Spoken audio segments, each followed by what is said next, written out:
السلام علیکم viewers, novel 9 episode number 19۔ ملک طاہر اپنی فیملی کے ساتھ شہزاد اور ساحل ہوا۔ ملک شہزاد باہر لان میں تھا، طاہر سے ملا اور اس کو باہر ہی روک لیا۔ صبا اور ربینہ اندر چلی گئیں۔ کیا ہوا بھائی صاحب؟ طاہر نے پوچھا۔ ملک شہزاد نے اس کو پوری کہانی سنائی۔ نہیں، ایسا نہیں ہو سکتا بھائی صاحب، آپ پھر پتہ کرو، وہ گاڑی اور ہوگی۔ طاہر بھی پریشان ہو گیا۔ دونوں بھی بات کر رہے تھے جب باہر ہارن ہوا۔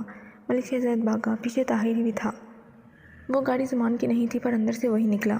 ملک شہزاد نے بھاگ کر اس کو گلے لگایا۔ طاہر اس کو سہارا دے کر اندر لے آیا۔ زمان کیسے ہوا؟ ملک شہزاد نے نم آنکھوں سے پوچھا۔ ابو بس آپ کی دعاؤں سے بچ گیا۔ اس کے چہرے پر خون لگا ہوا تھا، بازو اور سینے پر بھی خون تھا۔ ایک ٹانگ پر زخم اور پینٹ پھٹ گئی تھی اور شرٹ بھی ایسی ہی تھی۔ طاہر اس کو سہارا دے کر لان میں لے آیا۔ چاچو بس ٹھیک ہوں میں، زمان نے طاہر کو ہاتھ پکڑ کر کہا۔ نہیں یار، کہاں ٹھیک ہوں، میں کال کرتا ہوں ڈاکٹر کو۔ بھائی آپ اس کو اندر لے جاؤ۔ طاہر نے کہہ کر فون نکالا اور ڈاکٹر کو کال کی۔ ملک شہزاد زمان کو پکڑ کر اندر داخل ہوا۔ جو ہی وہ اندر آئے، لانچ پہ بیٹھی تسلیم اور ربینہ اس کو زندہ سلامت دیکھ کر جہاں خوش تھی وہاں ہی رونے لگ گئیں۔ زمان کو چوٹ کافی لگی تھی۔ ملک شہزاد نے لا کر اس کو صوفے پر بٹھایا۔ اب بتاؤ کیا ہوا تھا؟ اب وہ گاڑی میں شاید کسی نے منی بم لگایا تھا اور بریک نکال لی تھی۔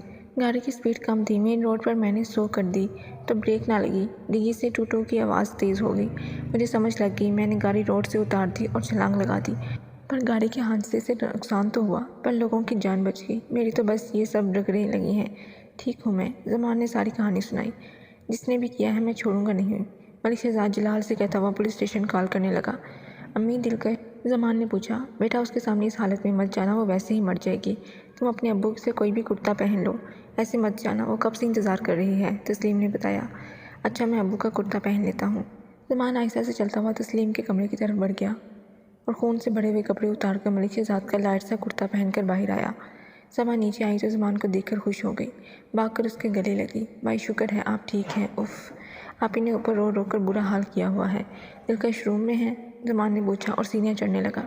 ہاں جی، اور آپ کا ہی ویٹ ہو رہا ہے، صبا نے بتا کر خود تسلیم کے ساتھ کچن میں آ گئی اور کھانا وغیرہ دیکھنے لگی۔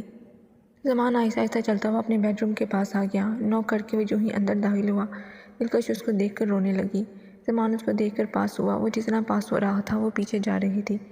دلکش، زمان نے نام لیا ہوتا وہ بھاگ کر اس کے قریب آ گئی اور اس کے گلے لگ گئی۔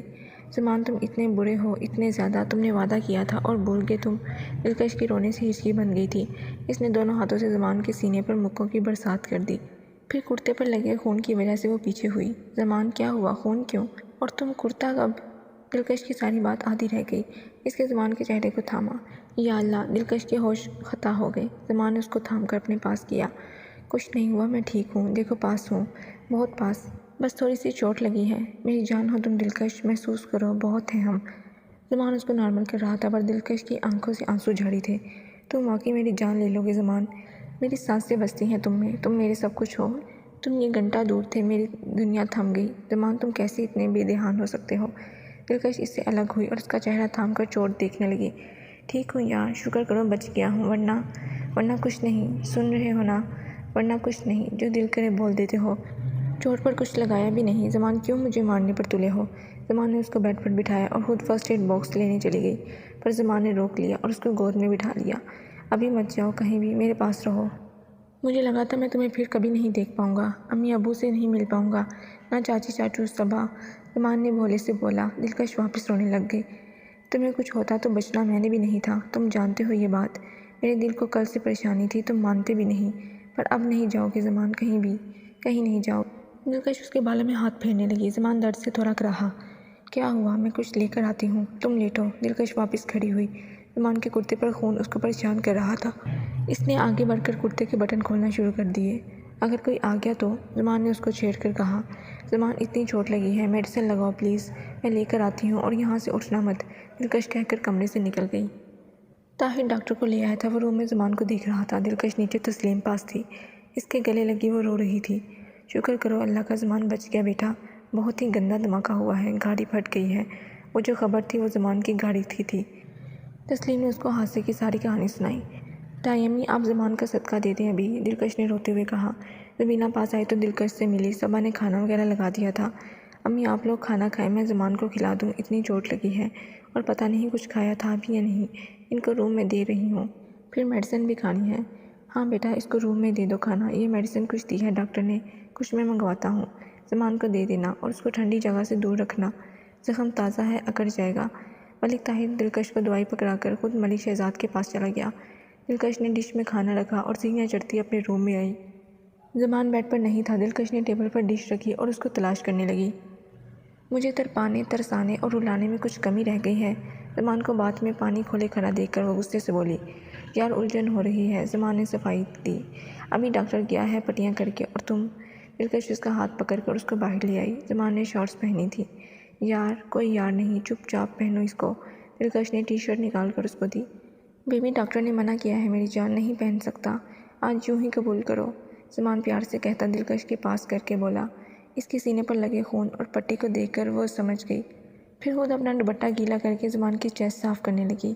اس کو روتا دیکھ کر زمان نے اب رہا نہیں گیا، اس کے قریب ہو کر دلکش کو باہوں میں بھر لیا۔ پلیز رونا بند کرو دلکش، ٹھیک ہوں میں، یہ تھوڑی سی چوٹ ہے، ٹھیک ہو جائے گی، چلو کھانا کھاتے ہیں، چلیں۔ زمان اس کو پکڑ کر صوفے پر لے آیا۔ ملک شہزاد غصے میں تھا۔ طاہر نے سمجھا کر اس کو ٹھنڈا کیا۔ پولیس کارروائی میں لگ گئی تھی۔ نیچے کھانے کی میز پر سب جمع تھے، سب نے کھانا کھایا۔ ملک شہزاد کے کہنے پر طاہر لوگ ادھر ہی رک گئے تھے۔ کھانے سے فارغ ہو کر سب کچھ گپیوں میں مصروف ہو گئے۔ ملک شہزاد زمان سے ملنا چاہتا تھا پر تسلیم نے منع کر دیا۔ آپ کل ملنا زمان سے، ابھی وہ تھکا ہے، پھر نئی شادی اور آئے دن یہ سب، وقت دیں ان دونوں کو، تسلیم نے کہا۔ بھابھی بالکل ٹھیک کہہ رہی ہیں، روبینہ نے بھی کہا۔ اچھا چلیں کل بات کرتے ہیں، کل SHO بھی آ رہا ہے، اچھا ہے، زمان نیند پوری کرے کل بیان دے گا۔ ہاں جی چلیں سو جائیں پھر، سب اپنے اپنے کمروں میں چلے گئے۔ دلکش نے روم کا AC کم کر دیا تھا۔ زمان کو چادر دے کر وہ خود چینج کر کے واپس آئی، لائٹ آف کر کے خود جا کر بیڈ پر لیٹ گئی۔ زمان سامنے صوفے پر بیٹھا اس کو دیکھ رہا تھا۔ تم ایسے سو لوگی؟